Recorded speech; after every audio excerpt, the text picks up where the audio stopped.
Okay, full house tonight. Can we take roll? Vice Chair Alchek, Present. Commissioner Lowing, Present. Chair Riggs, absent. Commissioner Rupavar, Present. Commissioner Suma, Commissioner Templeton, Commissioner Watt-Fogel.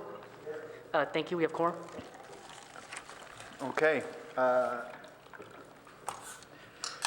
We've got one action item to do today, and we'll be getting to that in a second. I have no cards for oral communications, so we're going to quickly move through agenda changes, additions, and deletions. I think staff wants to highlight this meeting schedule for us here. Is that right? Yes, we do want to talk about the meeting schedule for the year. So normally what we would do for the meeting schedule is talk about any proposed cancellations that we know are coming ahead of time and then have them removed from the agenda. The agenda is on packet page 5. Vin did remove some of the proposed meeting removals already. So we're proposing to cancel the meeting that is the week of Thanksgiving. And then also there was another meeting that was going to be in late December, which I think fell near the Christmas or New Year's holidays. So they're already removed from the calendar, but I wanted to make sure that we just verbalize that here so folks would know that our second regular meeting in November and then our second regular meeting in December are proposed to be canceled. And unless there's other reasons that we wouldn't have quorum for the other meetings on the 13th and 11th, we would go forward with those meetings. Okay. I would suggest, though, that you put them in and just write canceled. Yep. I think that at least Helps gives to people clarify an it. impression of what was, what happened. Agreed. That way people know which The ones were. date of the canceled meeting, I believe, is December 25th. I believe we're on the second and last Wednesday of the month, so that would be December 25th. And the date of the meeting in November would be the 27th, November 27th. If the 25th is a Wednesday, then the 1st is a Wednesday. Oh, but that doesn't It's true, but it's the count. first, That's the it's, first one. Yeah, fortunately, you're it's the right. first, Okay, the never mind. first Wednesday, but yes, All right. you're, I don't always think keep these were track of originally my- scheduled. You're right. Keep track of my holidays. That's the only two. I don't think these were ever originally scheduled, the ones you're talking about, quote, canceling. But anyway. oh, okay, well, then The maybe that's why 27th they're, was. I have the original. Yeah, The I have it 27th on of my November calendar. was. The December one I wasn't. assumed was it already wasn't. canceled, Yeah. okay, so. 11/27 was, yeah. Okay, all right. And then we'll just segue right into your report. Great. Commissioners, thank you. Good to see you all this evening on this Halloween Eve. Hopefully you'll be out tomorrow and having some fun in our community. We'll give a report at the end. Commissioner Suma, hopefully we'll talk a little about the NVCAP project that has kind of restarted and give some more details on that. But I just want to report that we did go to council on October 21st to get the contract with Perkins and Will, our consultant for that, approved, and that was approved 4-2, and with one council member absent on the consent calendar. So we have restarted, and we're happy to share more news about that. We're also excited that we have been hiring and onboarding new staff. We have a fully staffed, for the most part, development center, which is great. We have 2 new managers there in the permit center, and then also our inspection manager. One a promotion from within, and one a contractor who's worked with us for several years promoted, kind of becoming full city staff. So very knowledgeable folks who know our department and know our work and know our city. So we're very, very fortunate in that regard. And then also in our planning team, we have hired 1 new planner who started a few weeks ago and 2 planner techs who work at the development center. And then also we have another planner coming on next month. So we're very excited to be getting that work staffed up. So hopefully in the near future, we will no longer say, well, we don't have the staffing, our capacity is low. We will be firing on all of our cylinders. Sam will no longer be at the counter, and our planners can be doing their work. So we're very excited about that. We were also fortunate in being able to promote some of our planners from associate planners to planners, and Sam is one of those planners who was promoted, as well as Scott McKay, who works at our development center, helping to answer a lot of the public's question, really a leader in his field, and especially serving the public. So we're very excited about that. And that's the end of my report. I'm open, of course, for questions if you have any. Any questions? Go ahead. Thanks. Congratulations on getting staffed up. Is enforcement also staffed up? Unfortunately, we actually lost one of our code enforcement officers. We had hired, as you may know, we have Brian Reynolds, who's been there for some time, and we had 2 vacancies, which we went out to hire. We did make 1 hire during that recruitment round, and unfortunately, that person, Mike Colasso, had some health issues, and he passed away a few weeks ago from those issues. So it was quite tragic. He was very excited to work here, really loved, even in the short time he'd been here since July, working in Palo Alto. So we're very sorry to lose him. We do hope to be posting soon and making sure that we can recruit early in the new year and get those positions filled. Great. I'm sorry to hear about that, and I wish you luck in recruiting. And then just one other question. Is the contract that you mentioned at the beginning of your report the downtown parking contract? No, that is the Perkins and Will contract is for the consultants who are working on our North Ventura Coordinated Area Plan. The downtown parking contract, I can follow up with transportation on that, but I believe that also did recently go to council as well. Yeah, I think it was reported in the press that it did, and I think it would be great if we could get a report out on that, because Yeah. we did see an earlier version of that a couple of years ago, and it hasn't come back to us. So I think there's some curiosity about what the content is. Yeah, great. Okay, any other questions? All right, then with that, we will move to our first action item, which is a public hearing, and it's also quasi-judicial. So let me just take this opportunity before we hear from the staff to allow anyone who'd like to make a disclosure to do so. Okay, seeing none, then staff, would you kick us off? Thank you. We have Sam Gutierrez, who is here to walk us through the project at 470 Olive and the staff recommendation. Good evening, Commissioners. Sam Gutierrez, Project Planner, and this is for a text amendment request at 470 Olive to allow a nonconforming use amortization provision that would amend the existing zoning code and extend nonconforming use on the site for a period of 5 years. The site is zoned single-family residential. Jumping into the presentation here, you can see that this first slide starts with an image of the actual site. That's 470 Olive, viewed from Olive. That's the existing building on site, and as you can see, it's configured in kind of a commercial configuration. Here you can see a zoning map, and there is the CS zone towards El Camino, but however, the Olive site is in the R1 zone, which is directly adjacent. And again, the applicant seeks to a text amendment of Title 18 to allow this unpermitted office to legally occupy the 470 Olive site for 5 years. And rolling through the existing conditions, this is the adjacent single-family residential property to the 470 Olive. Here you could see 470 Olive in the rear of that photo, kind of in the rear portion there. And this is from the view from El Camino. Now the El Camino property is interconnected with Olive through the parking lot there. Here's just a wider view of what El Camino looks like. Again, it's commercial. It's typical of what El Camino is. Low-rise buildings, commercial, mixed types of commercial. Here's an aerial view of the sites. It gives you a bit more of a view of the situation there. You can see there's kind of an L shape that starts on El Camino, heads over towards the 470 Olive site, does a 90-degree turn, and heads out towards Olive. And again, there's 2 commercial sites on El Camino adjacent to that kind of common connected center El Camino property. And then around the 470 Olive building, you can see that there is single-family residential homes that are surrounding it. So again, the existing conditions are the last permitted use of record was an extensive retail use. This is in the staff report attachments that there was an extensive retail piano sales use previously in the 80s there. The site currently has an unpermitted office.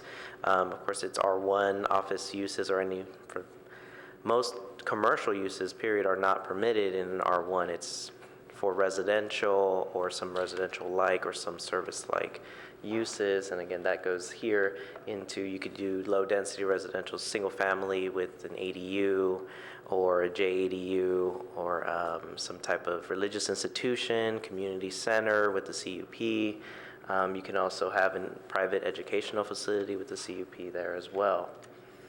Moving here, you could see a site plan diagram. This shows the way that the two driveways, or excuse me, drive aisles from the 2951 El Camino parcel and how that connects to the 470 Olive parcel. So it's a commonly used driveway, and you drive on through El Camino, past the angled parking, turn off of Olive, and exit that way. There is another consideration on the site. Both sites there, on the El Camino site and the Olive site, both have the COE plume. There are wells that are used for testing.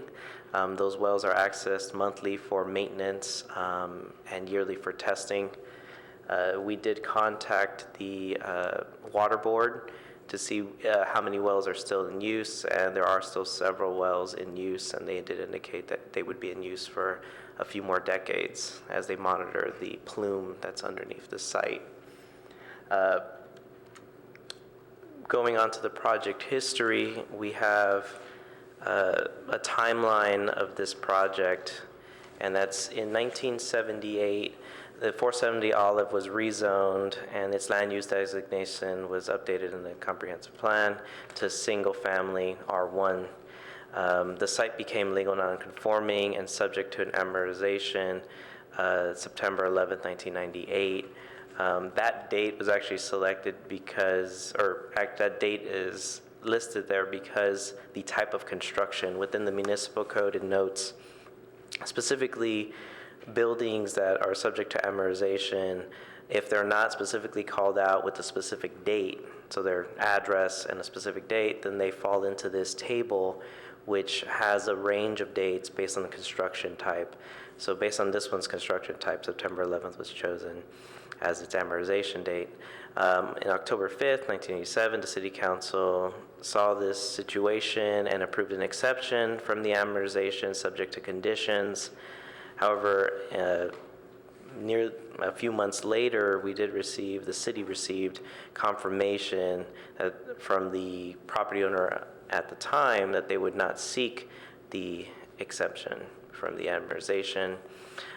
This property, now the current property owner, did go before the City Council for a pre-screening on October 2nd, 2017, and a formal application was submitted May 1st, 2018. So there was a number of considerations when staff reviewed this. One being that there was an exception granted in the past, but it was chosen not to be sought after all. The other consideration is the current owner has been forthcoming with the city and is proactively seeking legalization of the existing use. The other consideration is the site's interconnection, the common driveway with El Camino. The site, of course, has those COE wells that are used for testing, so that could be an impact to redevelopment. And the site does have some viable potential with some conditional uses that could occupy the existing building. So though the existing building wouldn't be suitable for single-family residence, there are some of those conditional uses that I did go over earlier that could possibly occupy that. And then another consideration is, of course, that the commercial uses are not permitted within the R1 zone. So the recommendation was developed after reviewing the history, the existing conditions, the submitted request by the applicant, and staff took the following factors really into account before making our recommendation to you tonight. And it's the partial zoning does not allow the current office use, the R1 zone. Commercial uses beyond 1998 was forfeited, again, by the previous property owner. And the exception was for a retail use, not an office. and there are conditionally permitted uses that could be explored without a need for a text amendment. So the staff's recommendation to the Planning and Transportation Commission take the following action: recommend denial of the proposed text amendment enabling the continued office of an R1 zone parcel. Alternatively, however, the PTC may recommend that staff return to the PTC with modifications to the text amendment. That concludes staff's presentation. Thank you. We also have a presentation from the applicant, and I believe they have up to 10 minutes if they need that time to make their presentation. Thank you. Just click that. Okay, thank you, Sam.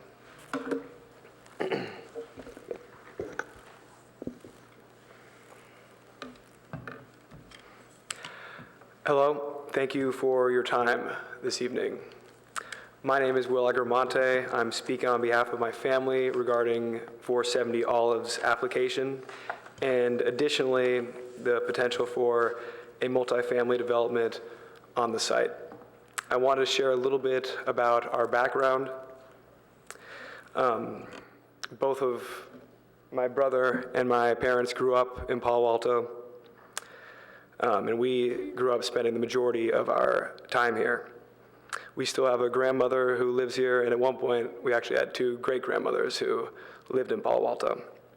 Our mother, Jessica, went to high school at Cubberley and is currently a Stanford professor where she runs the Motion Gait Analysis Laboratory, which primarily works with children that have walking disorders.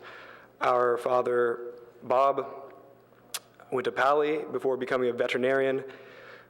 He practiced in Palo Alto for 45 years, including at one of the sites which we'll be discussing tonight. We are a family that cares deeply about Palo Alto and has been part of this community for 65 years. Let's see. Oops. Yeah.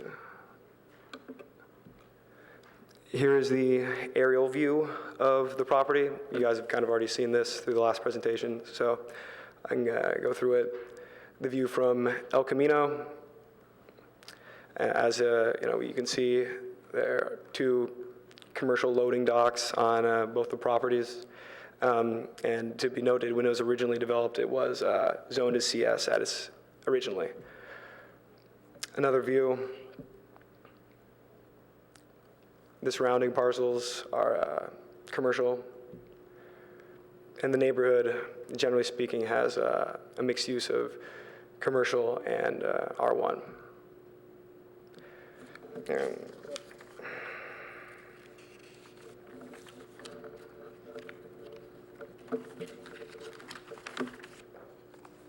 I would like to bring you through a brief timeline of the property and its unique situation.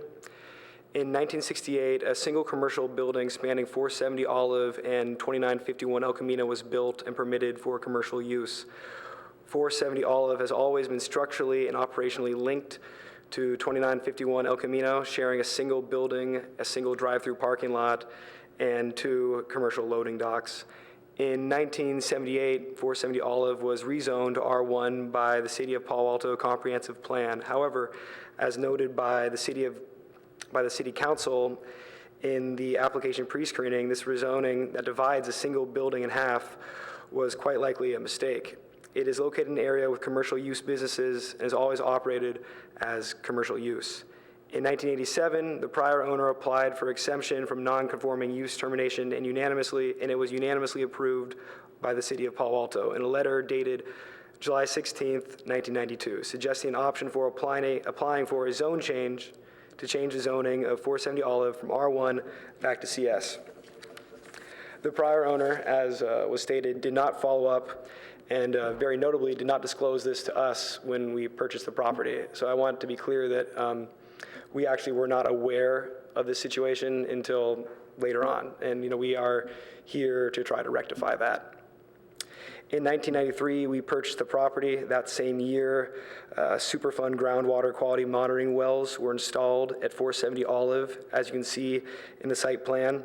the monthly monitoring by San Francisco Water Quality Board is feasible for commercial use, including a multifamily residential property, but poses serious compliance issues for a standard residence. As Sam noted, it does have some options, but not for housing.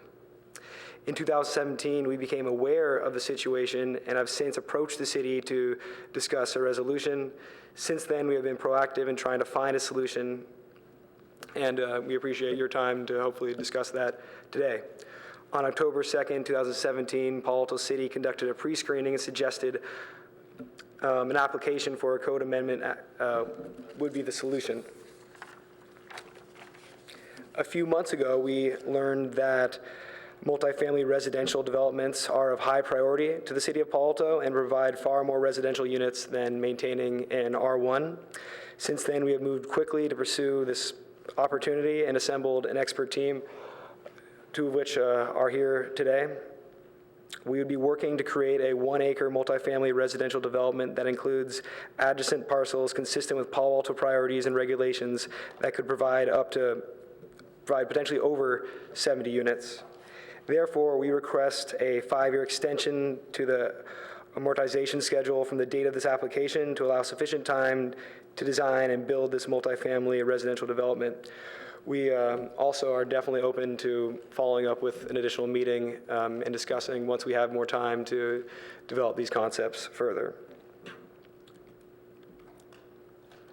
Our development team includes Gary Johnson from Acclaim Companies, which is a very well-regarded developer with multifamily properties across the Bay Area, as well as John Lum, a very talented and highly regarded architect who's worked in Palo Alto, as well as across the Bay Area. In summary, 470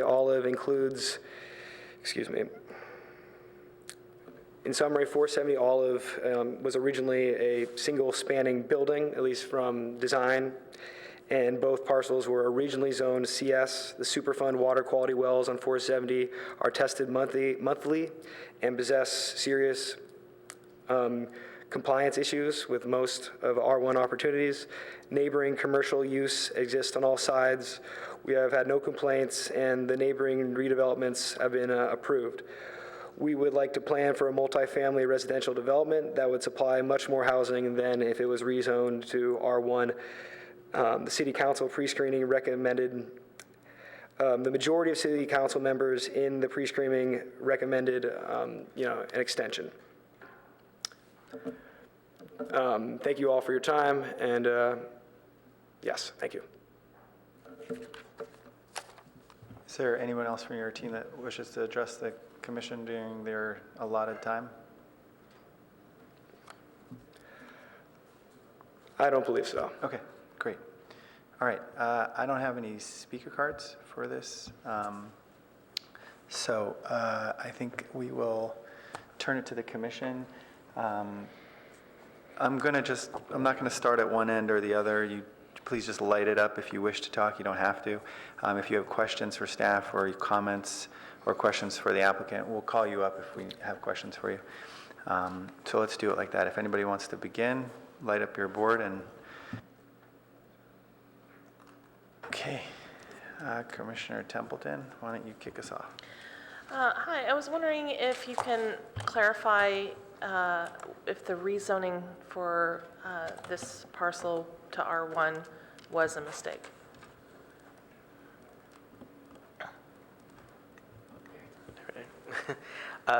That we're not aware of, whether it was a mistake or not, no. Has there ever been a home on that property? No. Okay, thank you.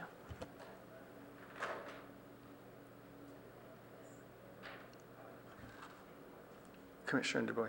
Commissioner Suma. I'm looking at the wrong list. And then Commissioner Walfogel after that. Go ahead. Sorry, it's the board has. Okay, Commissioner Suma, then Walfogel. A couple questions for staff, and congratulations on your promotion, Mr. Gutierrez. It does seem kind of unusual, and maybe staff could comment on it, to divide to make a new zone for a building that divides, for two parcels that are adjacent that have one building on it, was it always really one building? Because it kind of looks like two, but it's, and is that a common practice? I think to the configuration of the building, the applicant may be able to say a little bit more about the building's connection.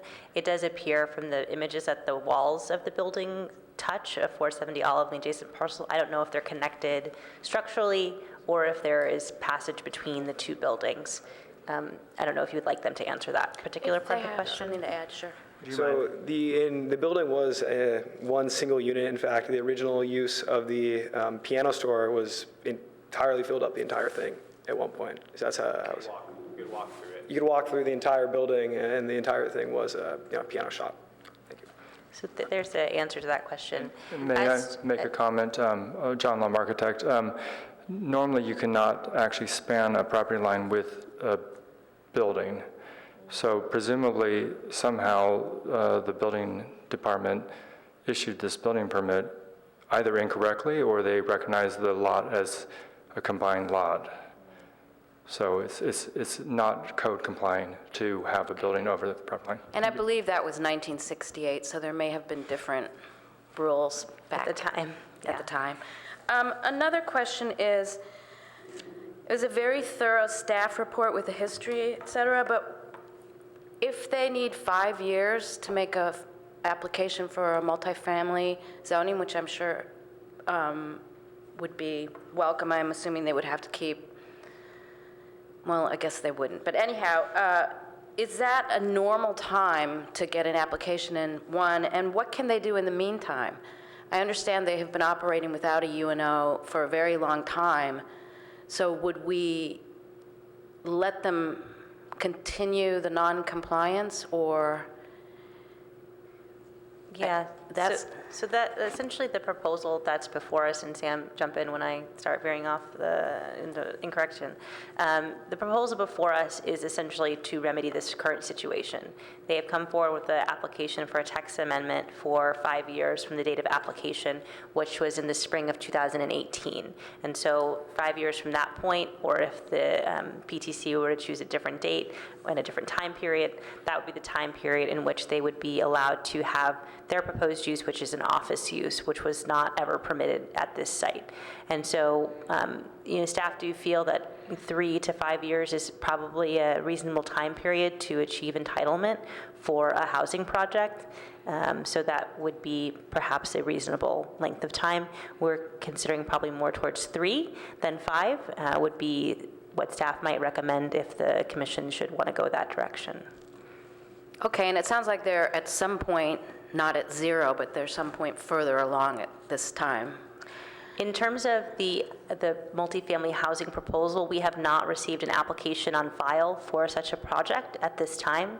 And so that could also be part of the time period. You might be able to say within X months there would need to be a proposal that would be submitted, or application to the city could be part of what you all consider.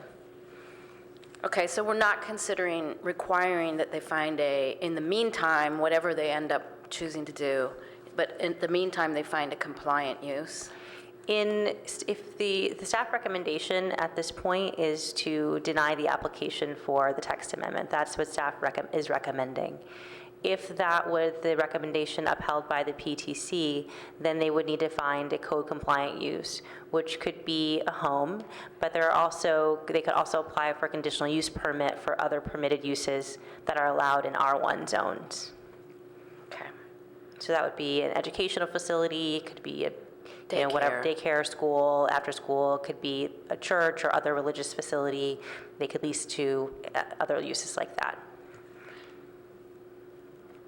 Okay, just a quick reminder, if you wish to follow any of the people that are lighting up, just keep lighting up if you want to have a chance to speak, and I'll add you to my list. Okay, continue. That's it for now, thank you. Commissioner Walpo. Thank you. We'll get to you in a second. Just to start out, and again, thank you for the presentation. It's not every day you get to do forensic planning, so congratulations. It's probably part of the new job. Is 470 Olive within the NV cap area? Yes, yes, it is. And what's the timeline currently for that, for the NV cap to finish and for zoning to come out of that? Well, we have a grant that we need to, a grant obligation with the NVCAP states that we will conclude, I believe, and adopt the plan by the end of 2022. So that would be hopefully by 2022 or sooner. Okay, so that complicates this planning a bit for the applicant.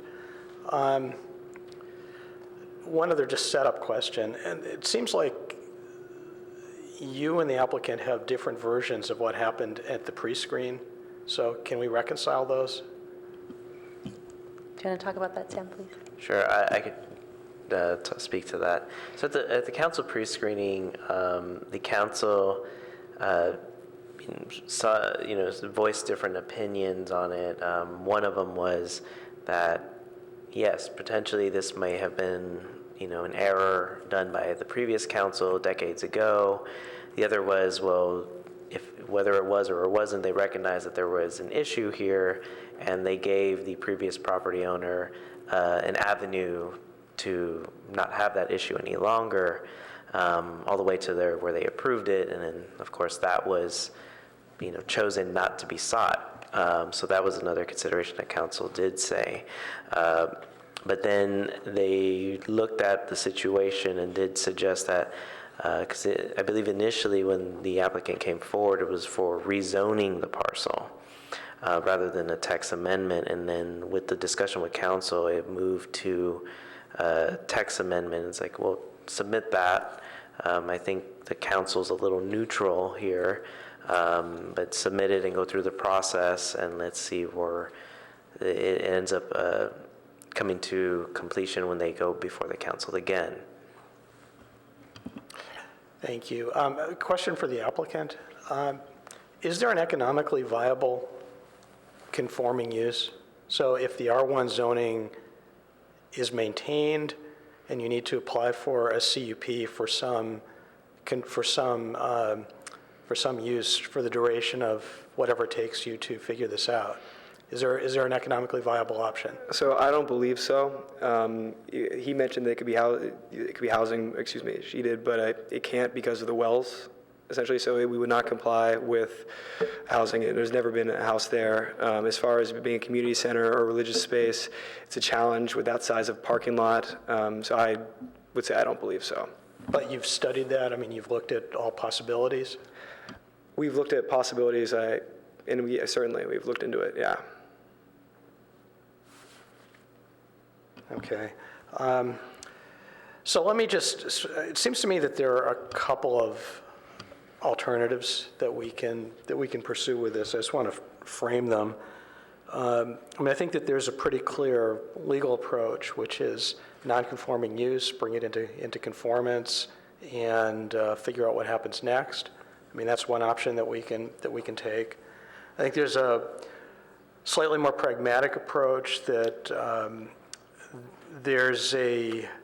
it's not clear there's a conforming use that's economically viable, but also more importantly, we're at the nexus of the NV cap work and potentially El Camino corridor work.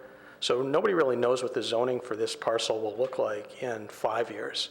I mean, I would assume it will be different than it is today, but it would be speculative to say what it will be 5 years in the future. And so I think there's a pragmatic approach where we figure out a way to allow continuation of the non-conforming use, but provide some incentive to move as swiftly as possible once there is more certainty. And so I toss this over to legal and say, what can we tee up as an incentive? Could we say, there's a fee or fine structure for maintaining the non-conforming use until we get to new certainty, or just what can we do other than to say, oh, this is great, maybe sometime in the future we'll see an application that we like. So what are our alternatives? Well, the applicant has requested a short-term extension of the amortization period. So the thing, if they did not move forward with a project that is potentially compliant or that the city council would approve, at that point, they would again be in violation of the zoning code. So the regular processes for taking a code enforcement action would be applicable. So, today, the applicant is trying to come into conformance or taking some steps to try to come into conformance or to bring the code into conformance with the activities that they're undertaking. And that's why the city hasn't taken enforcement action. But to the extent that that there is some sort of extension of the amortization period, and then the applicant doesn't exceeds that period and maintains an unlawful use under our code, then code enforcement action could proceed at that point. But could we extend the amortization period with a fee of some sort? I mean, what I'm looking for is a way to provide some certainty and incentives, because something we've seen a lot of is we see zoning that doesn't lead to projects. We see project approvals that don't lead to buildings being built. So what I don't want to do is just kick the can down the road, give 3 to 5 years of grace, and then see nothing happen. But if we could find a way to bring some certainty to it, I'd be very comfortable providing whatever this duration is, 3 to 5 years. So normally zoning doesn't mandate certain types of use, it just allows certain uses. So absent, a development agreement or something like that, the property owner doesn't necessarily have to build a certain project. Right, but this is a case where they want to build something, and we just want to provide some incentives to make sure that happens. So anyhow, just hold that thought, and I'm done for now. Okay, I had Commissioner Rupabar, but you want to? I just have one clarifying question. Okay, go ahead. Can you explain the Superfund water quality testing? Where are the wells, and can you build, multifamily development on it? Can you tell me the viability of a project on this site? How does this work in practice? Sure. After contacting the State Water Board, they provided a list of information. The staff had a lot of questions for them about how the wells work, how they're tested, their duration, that they would be in service. And one of the questions was, is this typical of residential properties? And the answer was, there are some sites, not necessarily in Palo Alto, but around the Bay, because we're not the only one with, that similar type of contamination underneath the ground. But there are sites that do have multifamily, developments near them. The wells are there, and it is possible. The other possibility is that they could be located inside of parking garages as well. It would just have to have some type of, advanced ventilation system, and then the lining is the same way that people build in Palo Alto. Within the plume now, when they dig underground, they have a better ventilation system, and they have a liner system built into the parking structure as well. So they can be moved and modified. It's not a totally easy process, but it is possible to do, and it has been done in Palo Alto and other sites and in the Bay Area. One thing that they did tell us, though, is it's not typical of a single-family site. And then these wells are in existence because of easements that the Water Quality Board has. And then how many of them are there? And where are they located currently on the site? So they're distributed. Oh, never mind. Oh. They're distributed across the El Camino parcel, the 2951, and then where you do the 90-degree turn towards Olive on 470 in the drive aisle, they're also located there. Though not all of them are in service any longer, some of them still are. So I believe on the Olive site, there are 5 wells, and only 2 of them are still in service. And the number on the El Camino site escapes me at the moment, but there's more on the El Camino site. Thank you.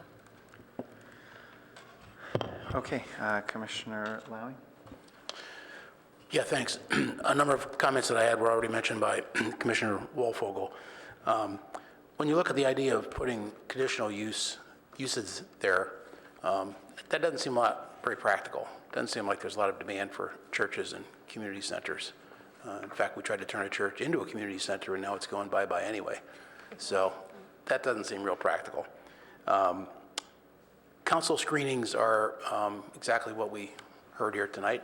Sort of controversial because there are very varied opinions, and they don't give us any particular direction. So I don't feel like we have any particular direction on this, and we should just take a look at it fresh. It definitely seems like staff is saying, we'd like to put housing there, not only because it's R1, but because housing is necessary in this town and we can get 2 units out of it. But the applicant's disagreeing entirely and saying that we need to have sort of a multifamily there. So I'm not even sure how that fits or what the proposal is for the whole place. But until we had some sort of a sketch or an outline of what that would be, we certainly, I don't think, could opine on that, and we don't usually do site design types of things as well. So you do have, as with all Palo Alto land, limited land, and we'd like this to be productive. Is there a way that we could give them enough time to come back with a rigorous multi-use design and then address that with respect to making a zoning change there as opposed to the text amendment?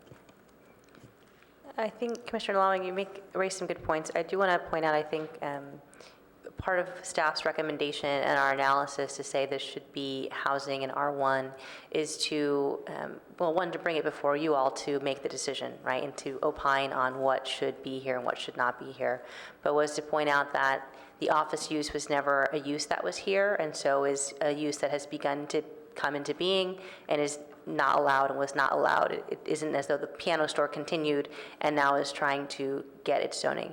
But when I say that I hear the commissioner's points around wanting to have this be productive, we certainly don't want to have an empty building that's sitting on the site. So some of the options, as Commissioner Walfogel suggested, could be to grant the text amendment and have there be a certain time period, whether it aligns with the NVCAP timeline or is a 3-year time period or 5 years, starting in 2018, or as you say, we could, could deny this particular request, but ask that the applicant come back with a proposal for housing here that would also need to be accompanied by zoning changes to allow that type of use as well. So if and when they do make a application for housing, whether it's before NVCAP is done or at what time, there would need to be some changes to this land to allow the housing use. So the commission has a number of decisions that they could make in kind of different directions, but those are a few of them. Because if they could shoehorn multifamily in there, then that's going to be greater than the 2 that is perceived here, and these buildings are quite unusually integrated. That said, from my calculations, it took about 1.5 years since the council screening to even get this far. So I would say that the applicant's going to have to pick up their pace if we're going to do this. So you all with expertise can tell us, but if we said that they had to be back here in 1 year with a design, and for that 1 year they can continue the use, if it's acceptable to them, I think that's kind of the direction that would be productive here all the way around, with the understanding that in any circumstance, the office use is going to be gone. I'm going to throw this a little bit to Sandy. I'm making a little things up a little as I go, but one of the things that Commissioner Lawing's comments is making me wonder, could there be a 1-year extension, a 1-year text amendment, and then if they do meet that standard of coming back with a proposal, that the commission could have another time period on the text amendment? Would that be possible and or advisable? With a proposal on a multi-family dwelling. There could certainly be a text amendment that allows for a shorter extension, and at that point, you would bring it back and then decide whether or not you want to extend it further. I don't know, that legally, you could do that. Yeah, so that could be one option. I have a few questions. It seems kind of overall, the options are to, grant the text amendment at different intervals of time with perhaps different understandings, at least here in the context of the meeting, of what you're asking of the applicant. You could deny the request as staff recommends, or there may be a third option that I'm not seeing. Yeah, the problem with just approving the text of going with the staff recommendation is that nothing happens on that site. And we're just in stasis, which nobody wins on that one. It's true, nothing would be happening in terms of the office use would not continue. They could still continue to pursue the proposal to develop it into a multifamily site, even if the office use is no longer functioning. Right, but they would have no rent for 5 years. It's true. The rent would, in the intervening time period, would not be We're there. trying to be practical here. It's gone too long already, in my judgment, but now that it's gone too long, let's fix the problem. Yeah, understood. So I'll stop there for now. Okay, thank you. I'm going to jump in now and ask a few questions. Would you mind if you could help fill a few blanks for me? When did the applicant take ownership of the parcel, of the properties? In 1993, Okay. And can you provide some sort of background information regarding the uses when you took over and how they've changed till today? yes, the use was commercial when we took over. From our understanding, it had always been commercial. As we said previously, there's never been a house unit on that property. My family wasn't aware of that there was even an extension on zone changing. Obviously, that's something we should have been aware of, but we weren't updated about this by the person we purchased it from. And since then, my father used it for his veterinarian hospital, and we've rented out to a number of tech companies and other commercial uses. Okay, so did it stop being a retail piano store in 1992? Is that right? No, it was I think the piano store was far before that. I think it was. I guess one of my questions is, do you know what it was in 87 and 88? I should have the answer for that, but I'm not sure exactly what the use was. I know that they've been renting it out for commercial use, and from my understanding, it was commercial when they purchased it.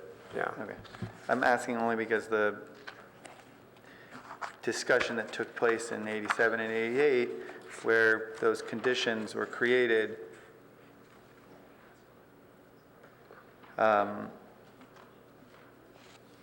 this action allowed the existing extensive retail.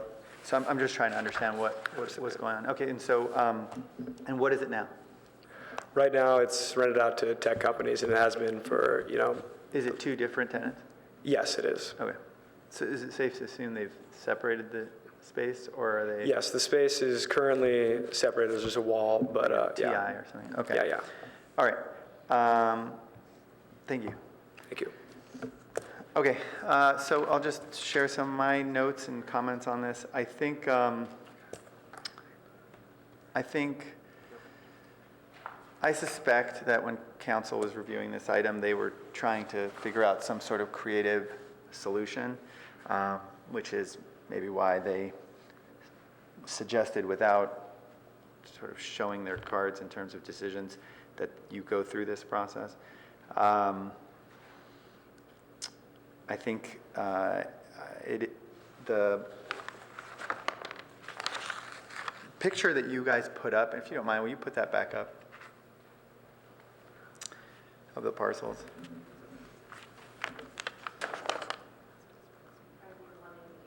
Yeah,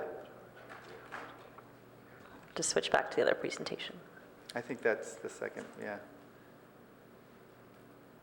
you scroll up a little bit, yeah, right there.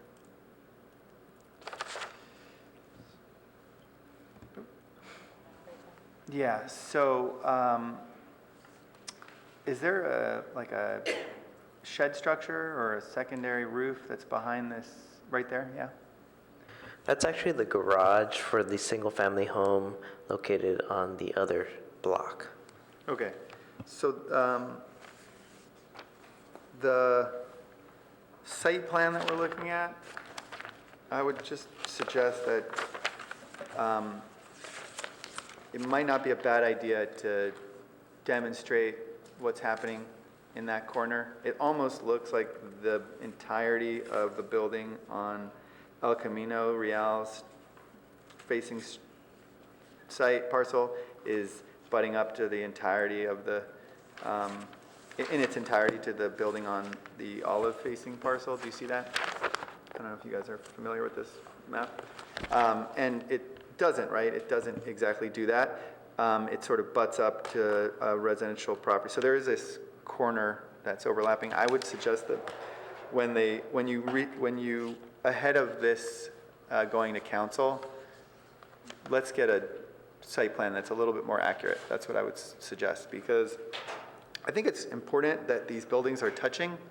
It's almost hard to imagine requiring a residential use in this parcel right now, assuming that the properties aren't renovated or redeveloped.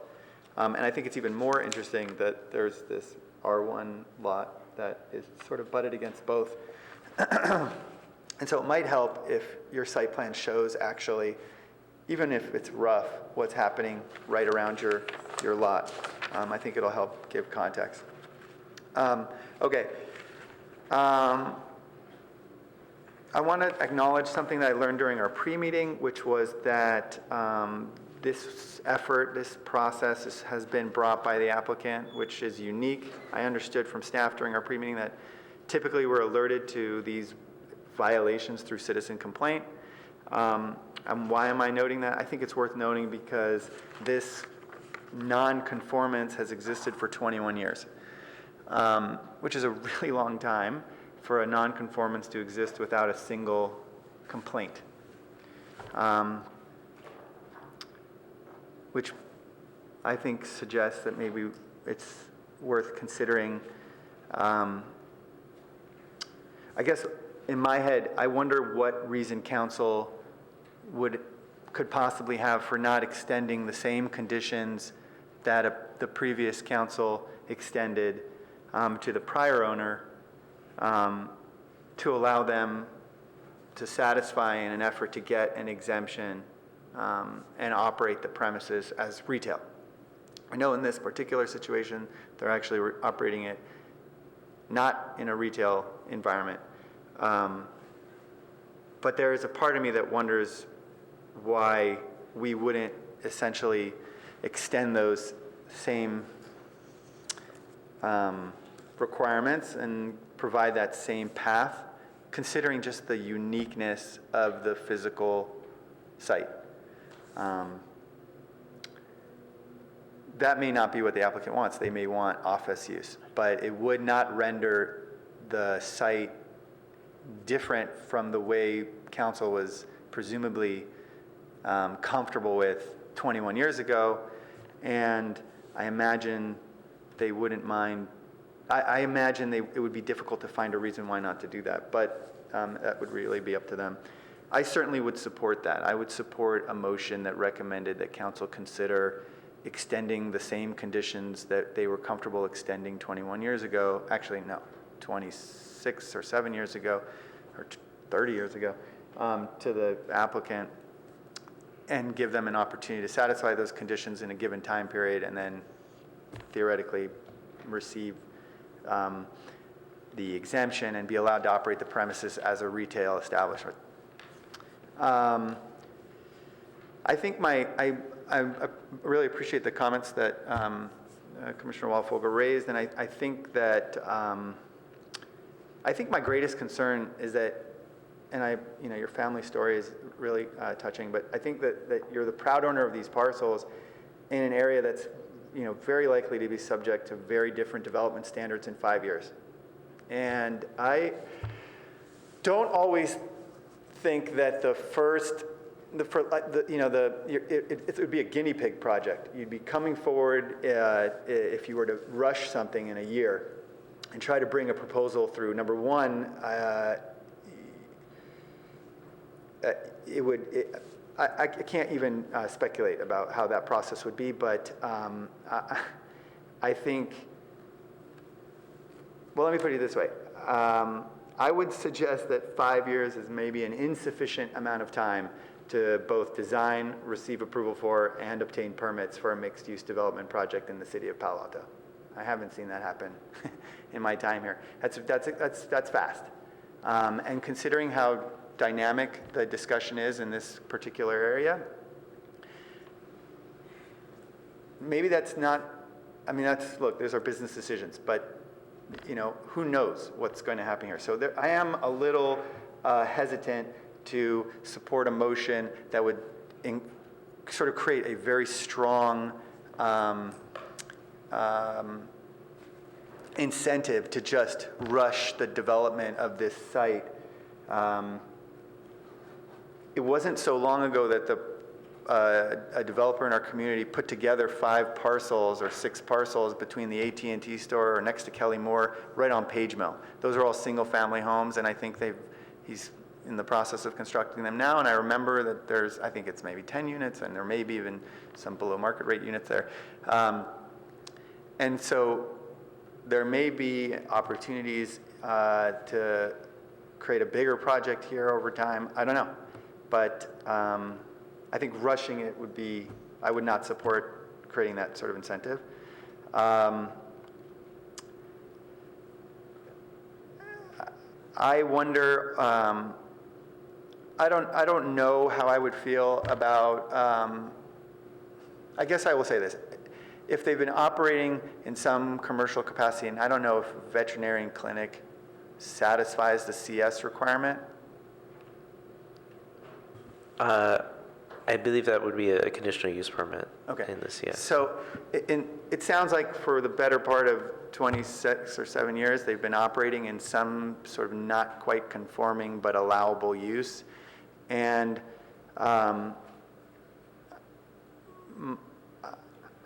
I would be more comfortable supporting a motion that would extend to them the flexibility to continue to operate until they decide to redevelop, right? At which point they would have to be compliant, right? Or receive some sort of development agreement exception. I would feel more comfortable doing that than putting a aggressive timeline together, requiring development under standards that I think most of us are willing to acknowledge is unlikely to remain the same within the next 5 years. So that's where I stand. I'll sort of pass the torch now that you guys are lighting up more and see what you come up with. Commissioner Templeton, followed by Suma. Thanks. I have another question. Were these lots sold together, like at the same time from one owner to, like, as a bundle? That I'm not aware of. I think that would be something for the applicant to answer. Applicant? Yes. Okay, thank you. And if I'm reading this correctly, the El Camino lot is also operating out of compliance with the zoning, is that correct? The El Camino lot, the 2951 that's commonly owned, no, that is not out of compliance. Okay, so they can have an office use there? Yes. And okay. It was not subject to the retail preservation because the use that was there prior to when we started the kind of grandfathered. citywide retail preservation, so it wasn't subject to that. That was also noted to the city council at the pre-screening. Yeah, so I'm inclined to side with some of the comments that the Vice Chair Alchek just said, that I would like to find a way to make this work until the North Ventura plan has come together. I think this parcel, these two parcels, could be interesting and complementary to what's going to be happening there. So, as reluctant as I am to push back with the staff recommendation. I do want to see a way to make it work and until we can bring them into the fold. And I would also encourage the applicant to get involved if you haven't already, and with the North Ventura MVCAP program and attend it and speak to it and get a sense of what's going to be happening in that space. Thank you. Okay, Commissioner Suma and then Commissioner Walfogel. So I forget, what's the maximum amount of office you can have in CS, or is there not a maximum? I know in CN there is, but I would have to refer to the code, so I could look that up and come back to you. I know it's very limited in CN and CS is broader, so I was just curious about that. So I'm very troubled by granting a text amendment because why wouldn't everybody ask for one to get a more profitable use for the land they purchase? So that doesn't seem, in that sense, I am very much I agree with staff that that's not the right solution. I also am troubled by the length of time that this property has been out of compliance and the coincidence that it's being studied now as part of the NVCAP. I actually, maybe I heard wrong, but I think the applicant said they were planning on a multifamily 1 acre property. But these two properties together, unless my math is wrong, which my math is real bad, don't add up to 1 acre. I think their intention is to try to acquire several other parcels in order to bring a proposal that might yield greater housing. So that's a fairly speculative plan, so it's not, I would say it's not even as far along as we had earlier thought, and I don't know if anybody's going to be selling a lot of land there until the NVCAP. There's a lot of moving parts. So a text amendment doesn't seem fair to everybody else who doesn't get a text amendment to me. I'm troubled by the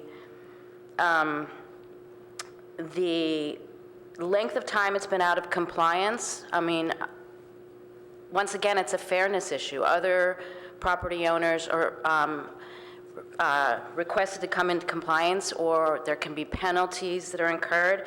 I understand it's kind of a difficult situation owning these two adjacent properties, but after all, they have separate APN numbers and they'd be paying tax on them separately, so I'm kind of confused about that. I guess, I have no desire to be punitive, but I guess that the loss of retail, and I think it was most recently the veterinary office, the bulk of the building, if not, maybe not the back. The loss of the retail is troubling, as that was the intention of the council in 78 or whatever these dates. So I don't think a text amendment is appropriate at all in this location. I'm not sure what the right thing to do is. Maybe one of my colleagues can, or staff can offer a compromise that I would find to be fair to everybody and all the other people that own property nearby. But I certainly would be comfortable moving staff recommendation to not allow a text amendment as a solution to this issue.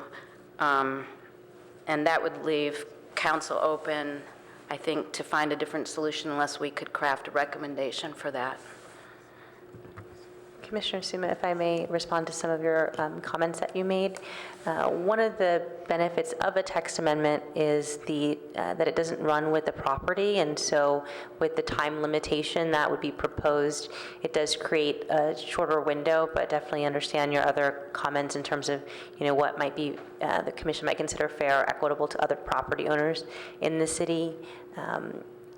The use that's contemplated now in requested office was not contemplated by council and has not been contemplated through other normal land use planning channels, and so that would be somewhat of a departure from the way that we would normally pursue those types of changes or considerations. Extending the previously permitted retail use, which was expired due to the previous property owner might be something, and sounds like something that some of the other commissioners are considering.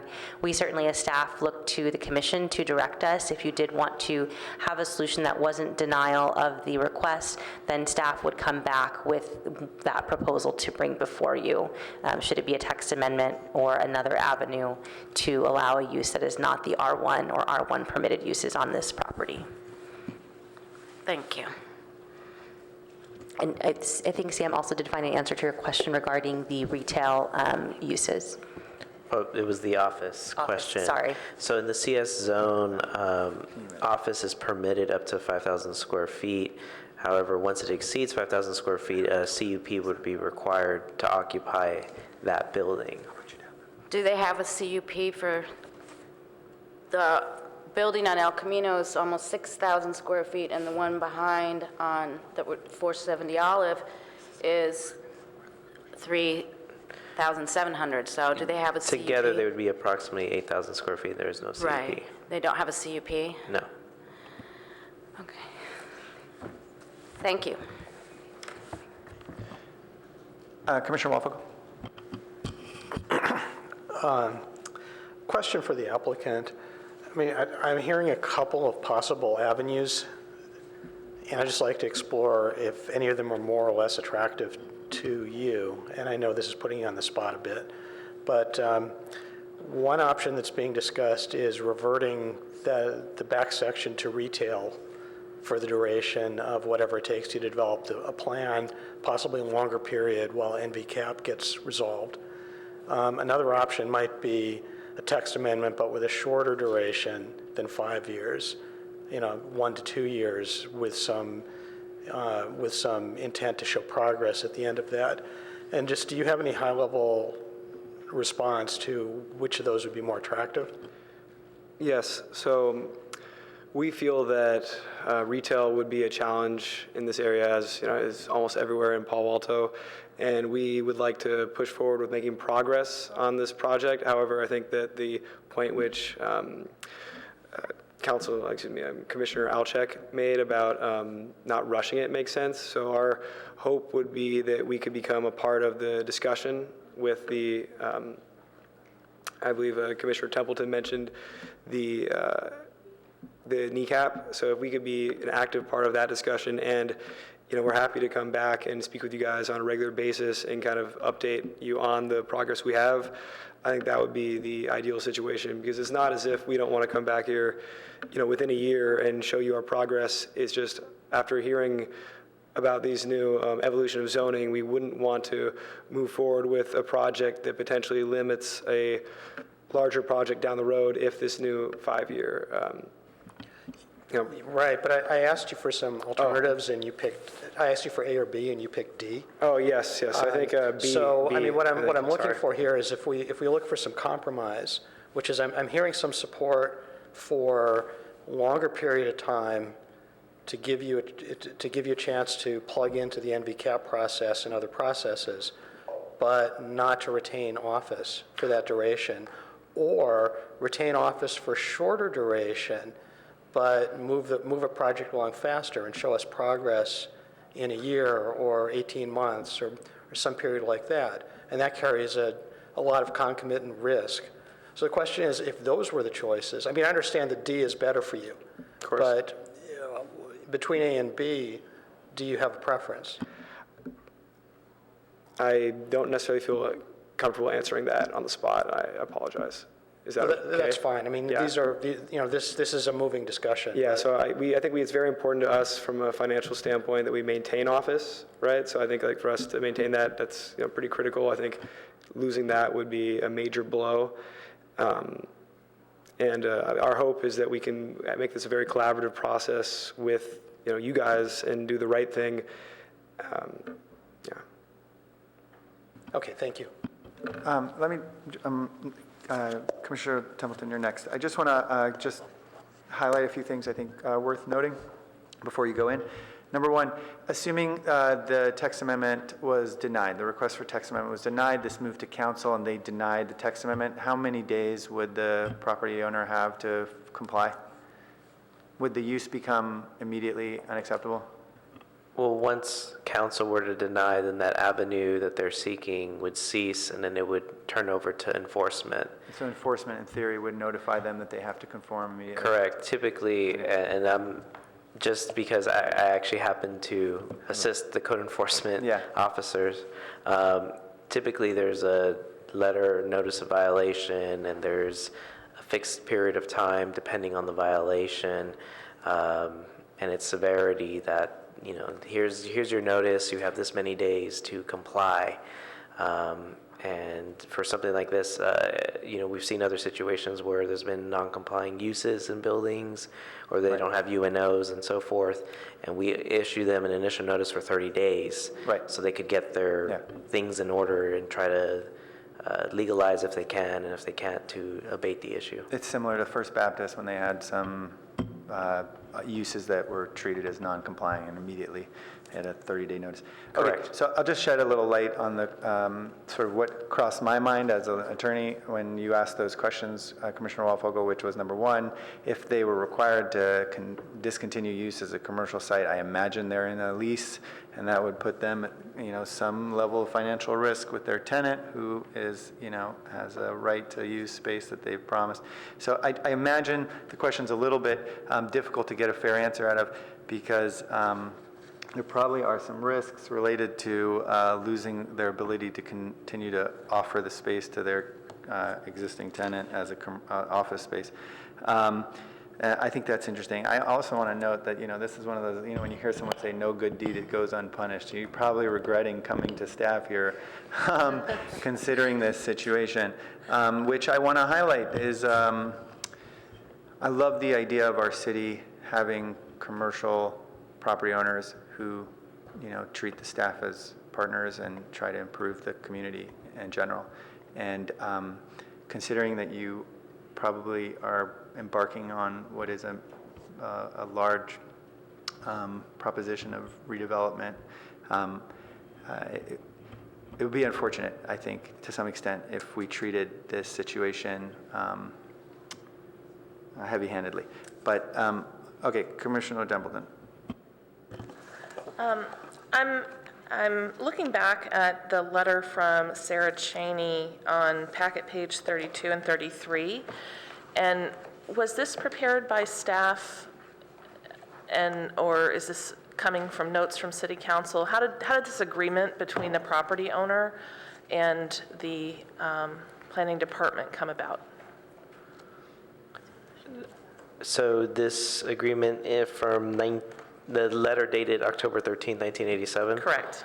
So this pertained to the conditions set forth by council.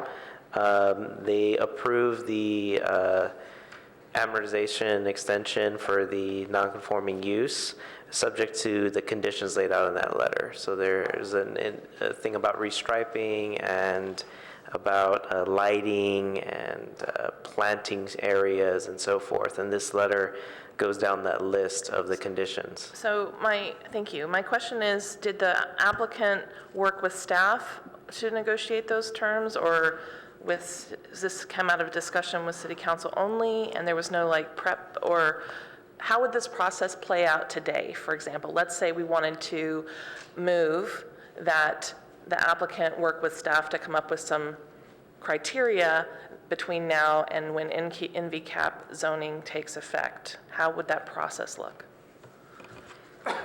Well, I don't want to venture a too specific of an answer. What I can say, though, is, you know, the City Council made the change to the zoning code in 1978. So sometime between 1978 and 1987, the applicant was able to work with staff and council together to come up with a strategy. It could be that they came forward and said, you know, look at our building, it's not a house, it's never going to be a house, some of the conversation we're having today. Right. And council said, okay, you're right, you know, that makes sense to us. We will provide you relief if you do these things, some of which seem to indicate that the council wanted to ensure that it wouldn't be disruptive to the single-family uses that are abutting to the property, and to provide some shielding, some screening via landscape of that particular property from the single-family use. That's my reading of this letter. No, I don't have a tape and I read watch, it you know. exactly the same way. So that seems to be what had happened. I would say there's indication from some other properties that are under amortization schedules and have similarly come forward to get those adjusted and amended over time, that there is openness to discussion to, again, I think being practical and pragmatic and trying to make sure that we have properties that are productive and providing usefulness to the city of Palo Alto. So that's not really saying necessarily how it would play out today, if there was the piano store was still there or a use that was allowed was still there. I think one of the challenges for staff and why it's coming to you all is the office use in particular is something that our elected officials and decision makers have been keen to think about, and it is not a use, again, that had been contemplated as a land use here on this particular site. So, But historically, throughout the existence of this property, both parcels have been used in the same way, even though at some point one got rezoned and one did not. Is that correct? you mean used in the same way as they are today, or? No. Consistent between property A and property B. I don't know the complete history on the uses throughout time. The last known use that we have record for is of the piano and organ sales, and so the veterinary use, the other uses that may be complying with the underlying zoning, we don't have records, and Sam wasn't able to find records of what those were. That's okay. I mean, it seems anecdotally then that these properties have been treated as one, even though they aren't, and even though the city has treated them separately in terms of changing the zoning for one and not the other and all that stuff, but they have been handled by the owners as they are one building, because, okay. What I don't know is if the current use is contiguous throughout the buildings or if the uses are separate in the different parcels. I'm not sure of the current office use, if it's one office tenant for the entire parcel or if they're broken up. It does see that only a portion of the buildings do abut. It's not, as the drawing would suggest, that they completely are abutting. Thank you. Yeah, it just seems to me that it would be a big departure to ask the owners to treat this part of the building differently than that part of the building, and that's what's confusing me. So I would love to find a way, when I lit my button, my intention was to find a way to get the property owners to work with staff to come up with a similar proposal to that letter of some way to make it work until the NVCAP rezoning happens. Is the only way to do that through this text amendment that's been proposed, or is there another better way to do it?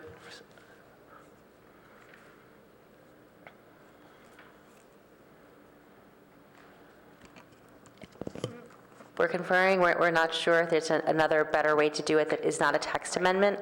I think the text amendment certainly would be a clear way to indicate what is the use that we would be seeking to have on these parcels. Sandy, I don't know if you have any other recommendation if there's a different process, but it would seem like the text amendment might be the way to go.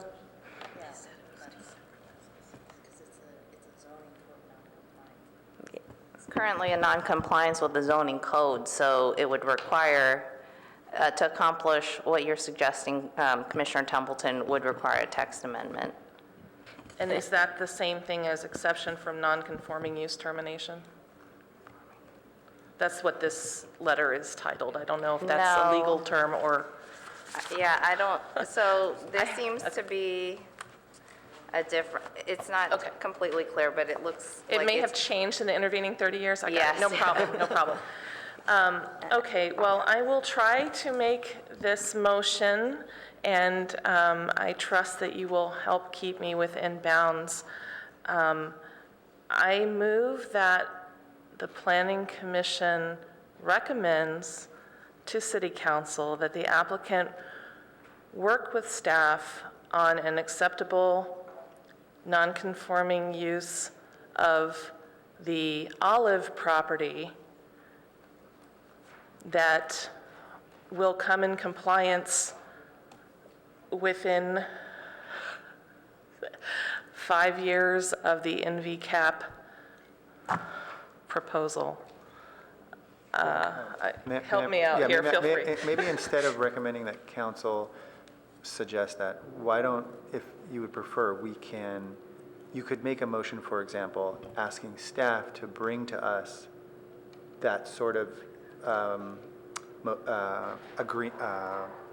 language, code language, something that we could then pass to council to then review and approve if they thought so. Amendment accepted. Yeah, I think the language would be different. We don't have language at this time. Right, so yes. It's sort of a different motion. Vice Chair Alczak's correct that if you want to deviate from the staff recommendation, which is totally fine, then you would direct staff to come back with language that you would then consider, and then that would be forwarded to the city council. I love it. Thank you. And I think we were just conferring about the text amendment. Part of that is because it is temporary versus permanent, whereas the land use designation would be changing the zoning and the underlying zoning in the general plan. So that's part of the reason why the text amendment is suggested as the vehicle to accomplish something that would be, not a long-term permanent. I thought you opposed the text amendment. The staff did not recommend the text amendment, but it was for the reasons that we laid out in the staff report. If there Not is because of the vehicle, but because of justification.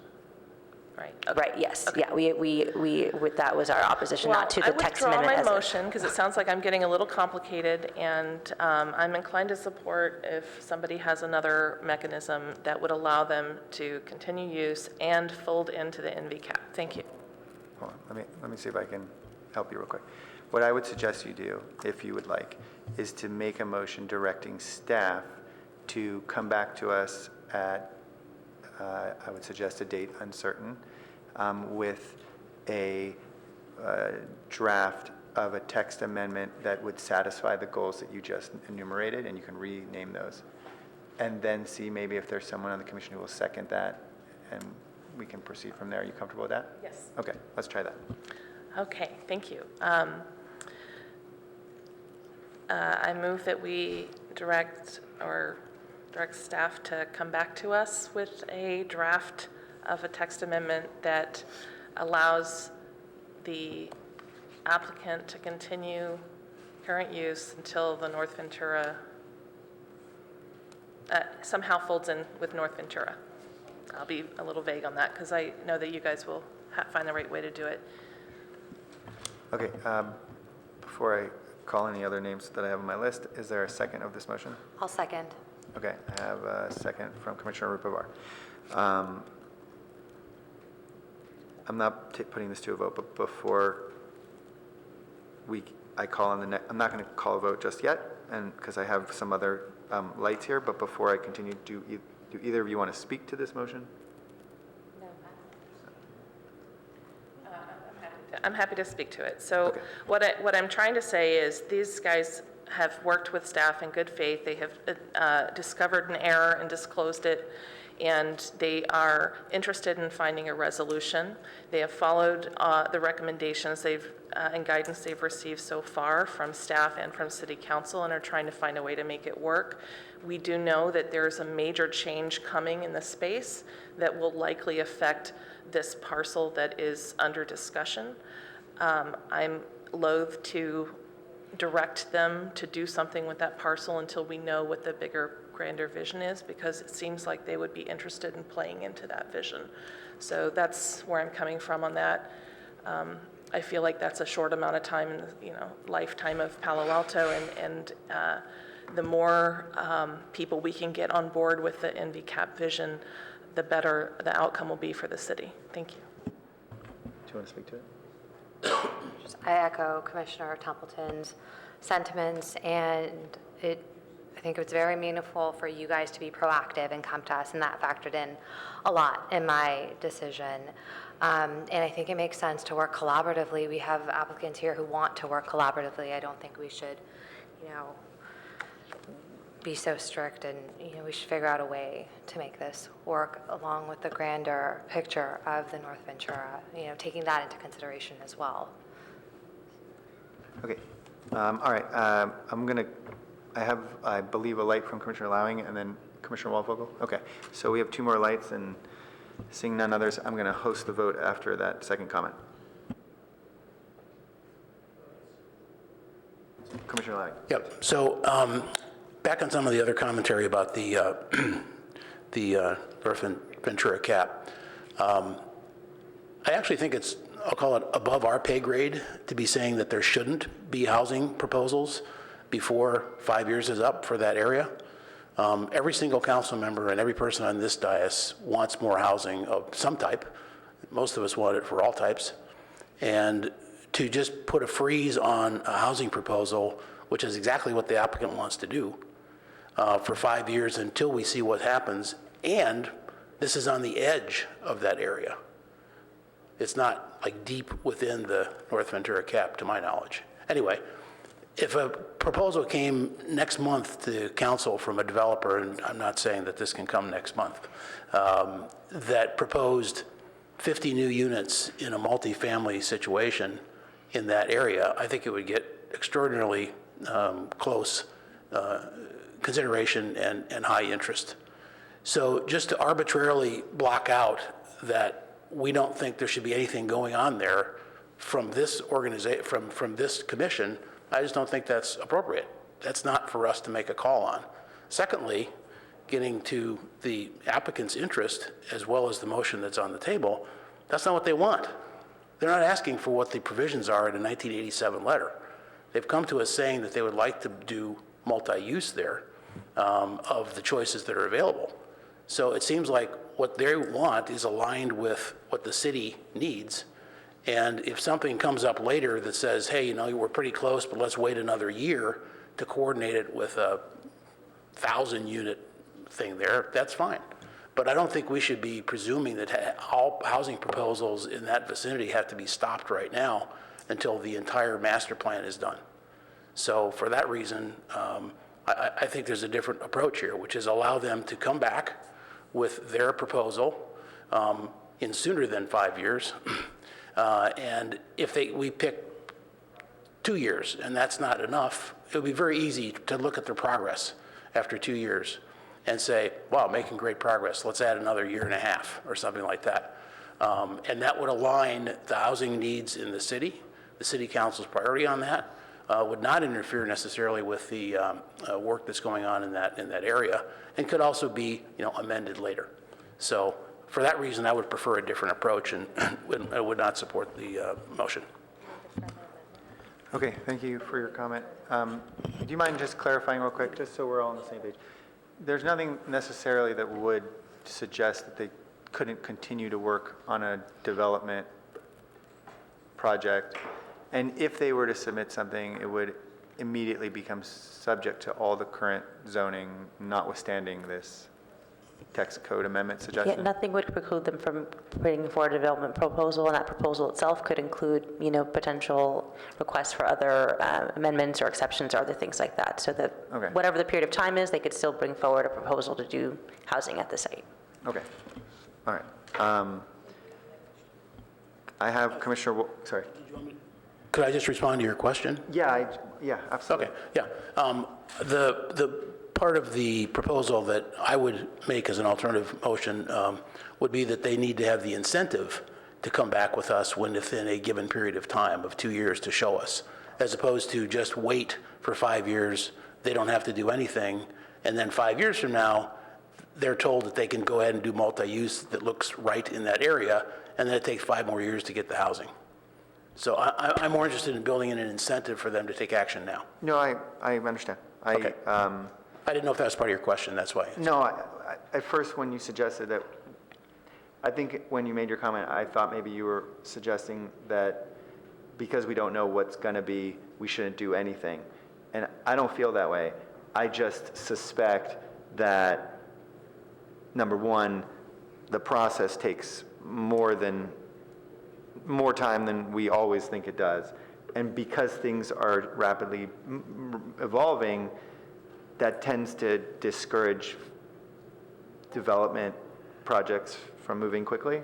So I was sort of reflecting what I assume is a natural occurrence in the marketplace amongst developers.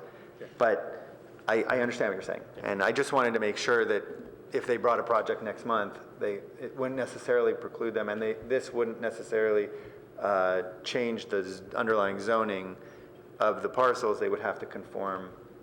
If they brought a project next month, they theoretically would have to conform with existing zoning unless they were looking for some special Except that it's now R1 and multifamily is not, so there would have to be a requested It zoning would have to be change. two different projects. Well, two different parts of the proposal. Right. Okay. Sorry.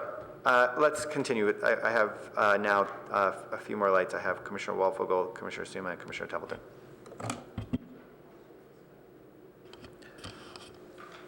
So I broadly support the sentiment of Commissioner Templeton's motion.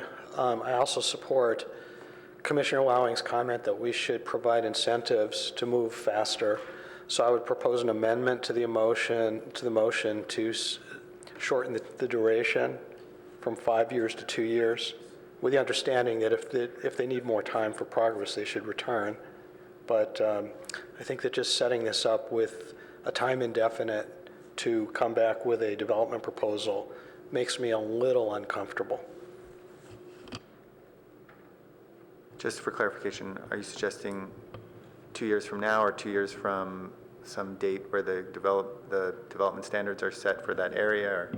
2 years from now, or end of December 2021, something in that realm. I would just like to move this along and make sure that progress is being made, because there's also a possibility that the NVCAP project will be unproductive. I mean, we just don't know what the outcome of that will be. Okay, so let's go through this. Let's just do this sort of an orderly way. We have a motion on the table to direct staff to come back with a proposal that would satisfy the text amendment vehicle for continuing the use with some relationship to the MVCAP process. There's a friendly amendment from Commissioner Waldvogel. Commissioner Templeton, would you accept that?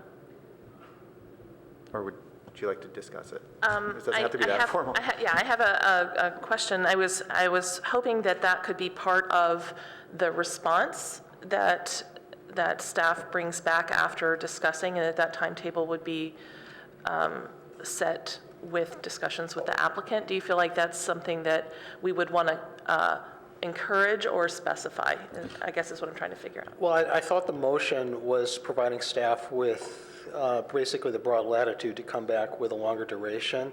I'd like to encourage this process to come back with something shorter. Now, if it turns out it's not possible, then we should be realistic about that. Right. But let's just see if we can drive towards some resolution. I mean, the NVCAP process may take a very long time.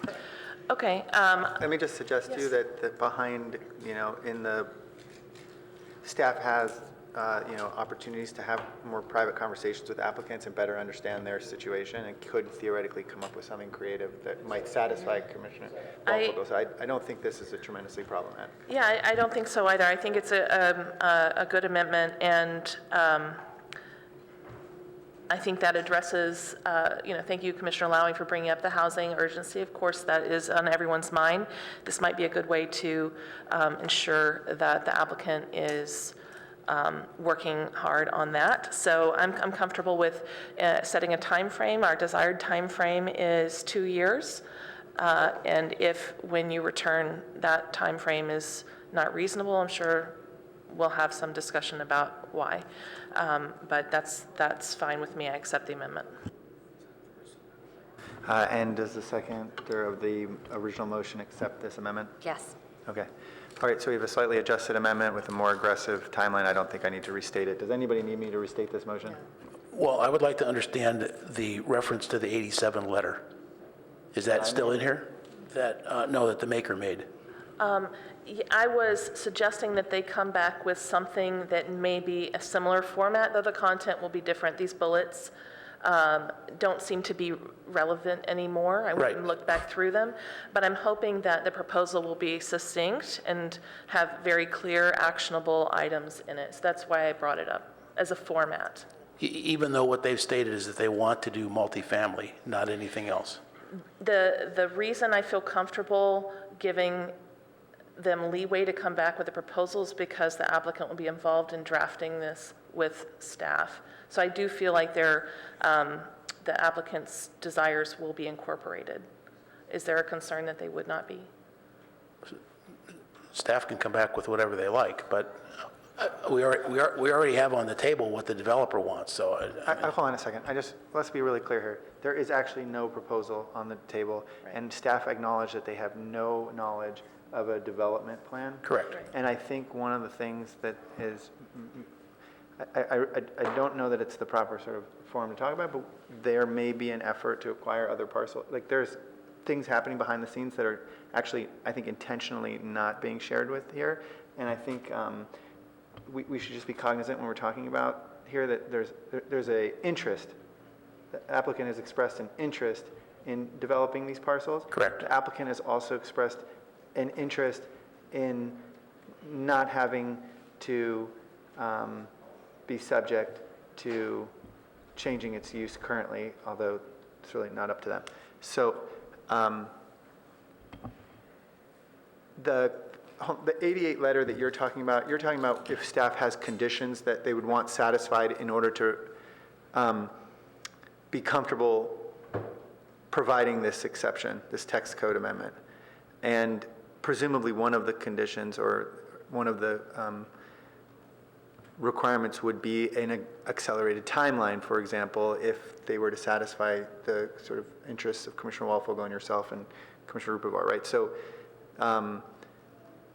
are there any specific conditions that you would want to share with staff that you'd like to see at this site? I'm just asking because they had something about landscaping, and I want you to give direction to staff if there's something in particular. Legal might want to have a comment here. I think because the text amendment vehicle is perhaps the best tool we have for this, I don't know that conditions of approval are typically incorporated into text amendments.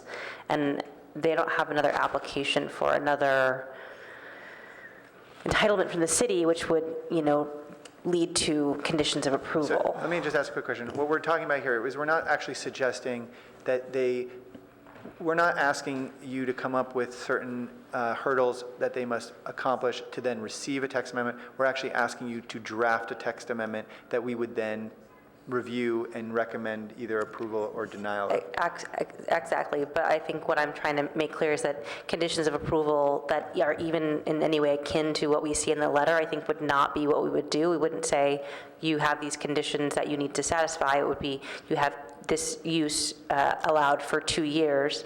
And to Commissioner Wowing's earlier point, if as the 2 years was expiring, they realized they could not move forward with the housing proposal, they could always come back to request an extension of that time. They could at that time provide sufficient evidence that might persuade the commission that indeed progress has been made, but it's not sufficient to build, and therefore that amendment would be extended again. Okay, I think that's really helpful because it sounds like it won't incorporate this sort of format, and I think that clarity is probably helpful. So I need to withdraw? No. I just think, are we good? Okay, I don't think there needs to be, I didn't even really hear you say something about the 88 letter until he asked about it, and so that sort of. It was before I made the motion. Got it. So I think our motion is still acceptable. I have one last light, Commissioner Suma, and then we'll take a vote. So I also appreciate the applicant and the spirit of Commissioner Templeton's motion, but I think we've strayed a little bit from what is before us tonight in being interested in the very hypothetical project, multifamily housing project that would be very attractive to us, that they don't even have the land for, instead of considering, should we allow them for another 5 years to continue after many, many years, an illegal use in lieu of trying to pursue a legal use, which at this point would be one of the conditional uses, such as I can see daycare there, or small private schools. We have private schools popping up all over Palo Alto. So I feel kind of bad, but I don't think I can support this motion. I think it's based on a hypothetical planning of both parcels plus parcels that the applicant doesn't currently own, instead of just the question before us, should we allow this one applicant to receive a special dispensation to not require them, unlike most of their neighbors around them, to comply with the legal uses on the parcel.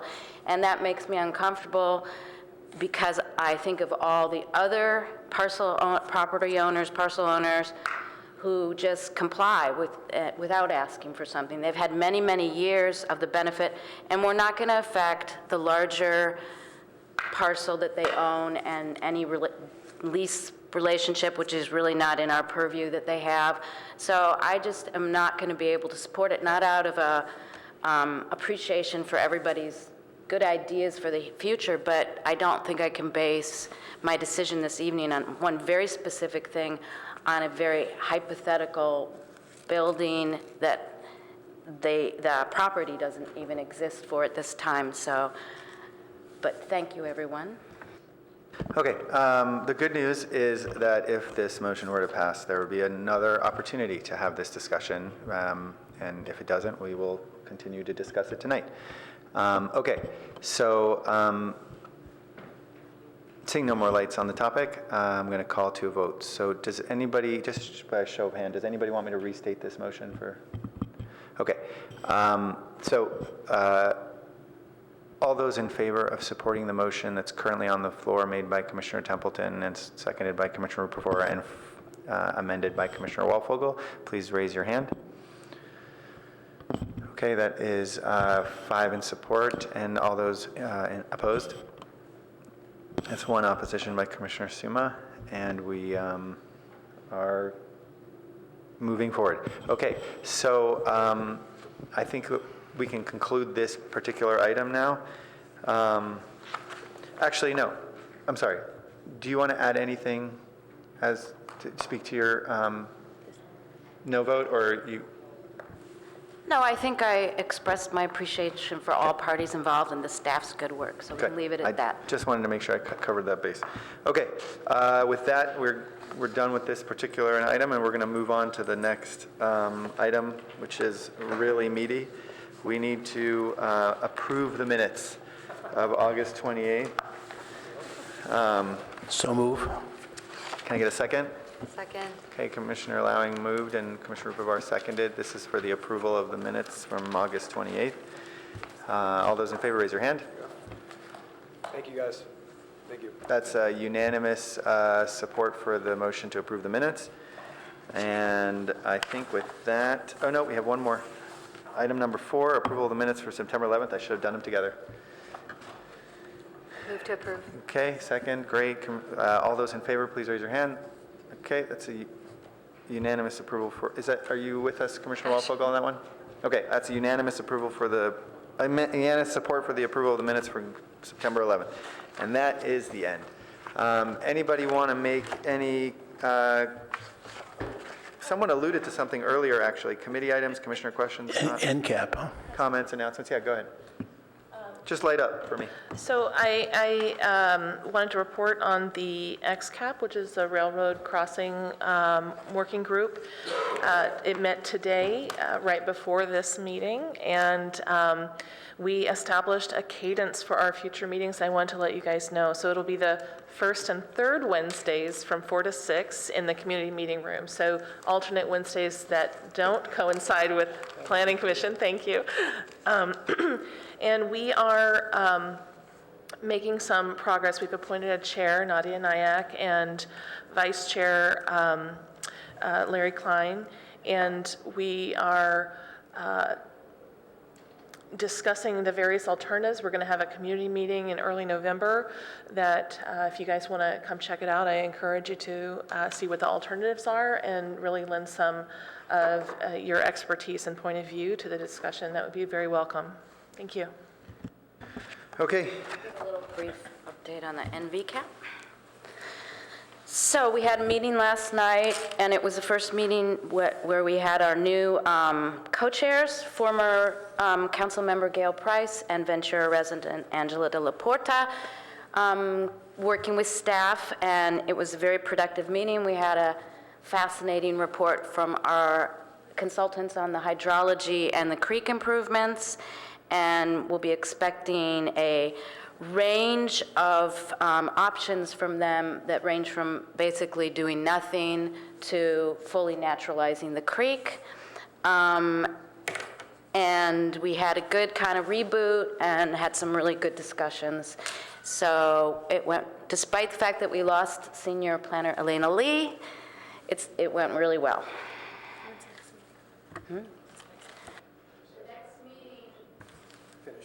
Oh, the next meeting is unclear because we had a meeting scheduled for too close to Thanksgiving, so we're not sure, but I'll let you guys know.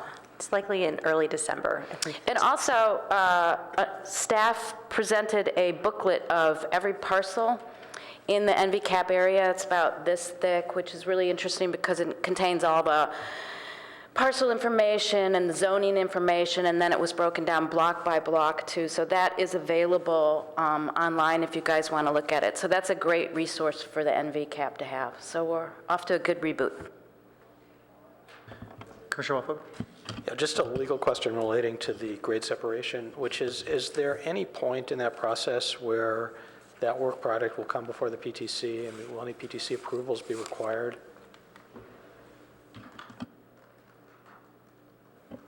Not that I'm aware of. I have not been part of that process, but I'm not aware of any. So if Churchill were to be closed, would that require, I mean, is that a circulation element change that would require PTC, or? I don't know if it's a circulation element change. I mean, if a general plan amendment is required, then it would come before PCC. Is there any way to just get in front of that?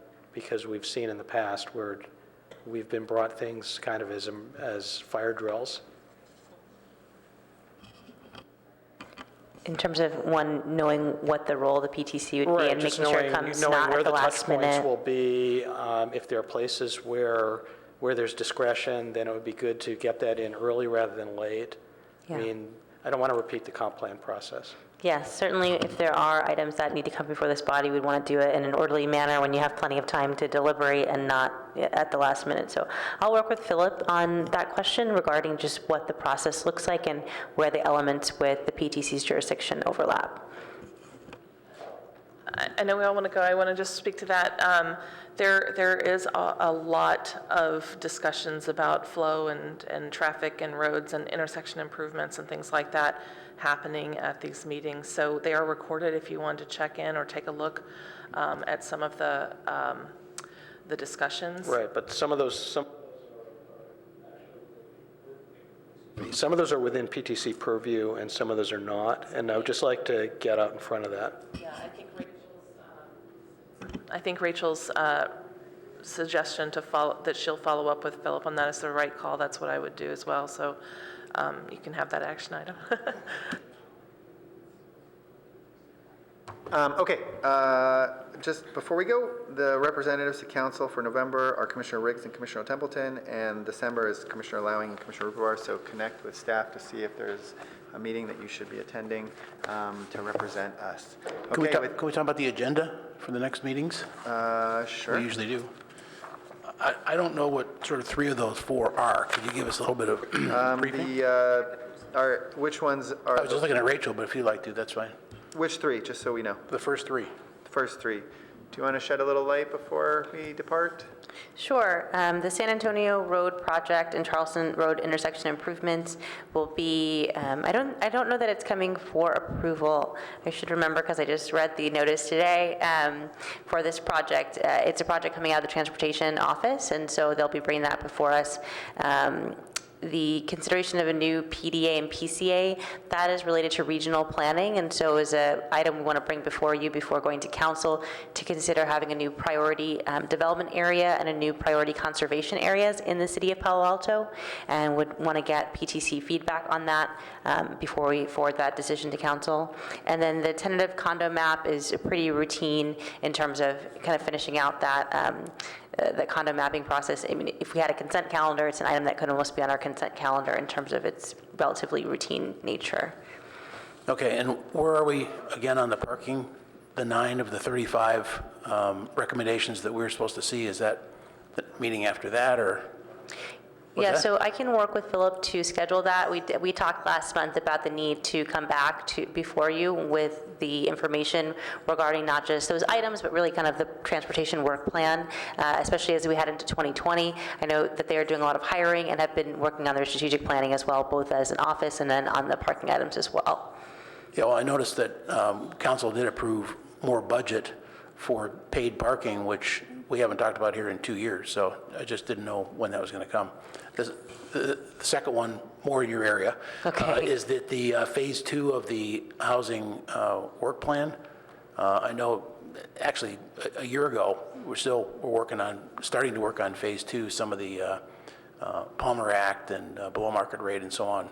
Any visibility on? It'd be great to come back, actually, because staff have been doing quite a lot of work on some policy items, maybe that aren't quite ready to bring forward for action to council, but it'd be great to give you an update on where we are, because we've made a lot of progress, which is pretty exciting. So it'd be good to come back before you all. Yeah, it would be great. Yeah. All former chairs have a list of things that they still want to get done. That's right. That's right. Okay, all right, with that, I want to No, Rachel, is that our PDAs, a Palo Alto PDA, or? It is a designation throughout the Bay Area. Yeah, it's the ABAG PDA. Yes. Okay, I just wanted to clarify that. With that, I am going to close this meeting. Thank you very much. The time is 7:00.